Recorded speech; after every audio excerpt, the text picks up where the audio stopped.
So those who don't get that consensus, what do you think will happen? You think they'll be happy? So you are waiting for an implosion then. Have you told them?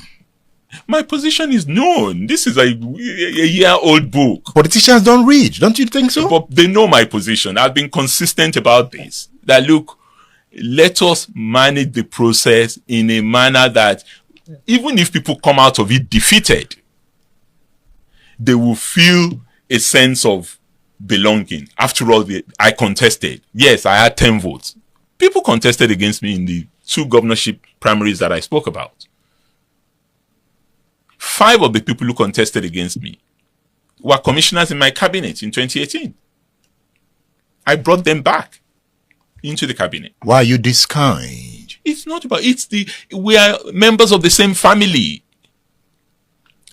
And that's why I have a problem with the winner takes all situation. When we won in 2018, in 2023, I even advised the president that we have to reach out to Alhaji Atiku Abubakar, to Mr. Peter Obi. I told him all this. You told the president? Oh, yes.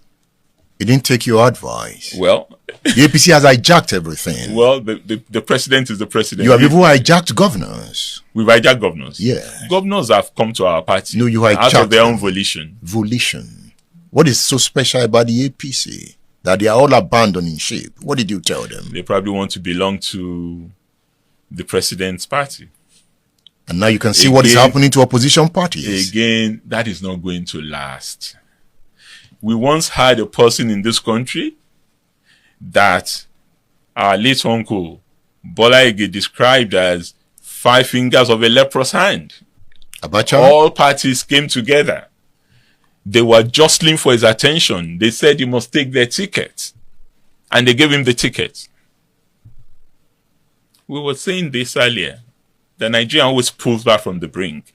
I don't believe that President Tinubu, and from what I have read, I wasn't in any of those meetings. It's meetings with governors, it's meetings with the National Assembly members. I believe he emphasized to them that wherever consensus is not possible, abide by the provisions of the Constitution, go for primaries. I believe that's President Tinubu's position. Dr. Fahimi, look at the political climate. It seems one party wants to swallow every other party. And it seems somebody somewhere is encouraging it. If we're good students of history, we know that will not work. It seems we are moving towards totalitarianism. That Nigeria is moving towards a dictatorship. Well, you know, in the literature of political science, there is something now known as competitive authoritarianism, actually. Because if you look around the world, you will see that a lot of autocrats are covering their system and government in the garb of democracy.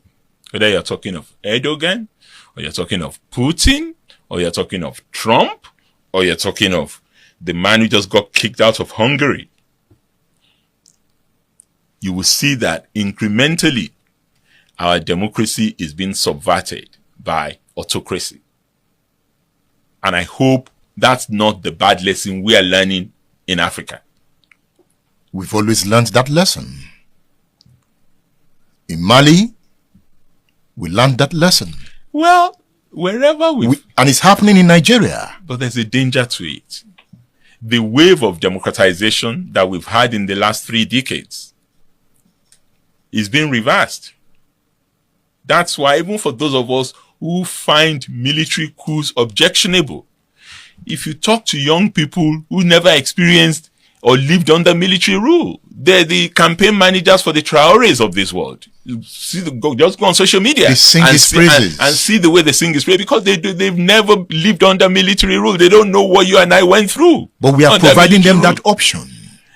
The political class is providing that option. That's why we need to pull back from the brink.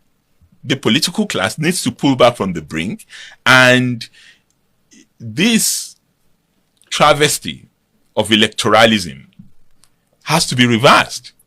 And if reversing it, going back to the alternative politics I spoke about, means bringing everybody together in a national unity government of sorts that is focused primarily on development, rather than this exclusionary politics that we're playing,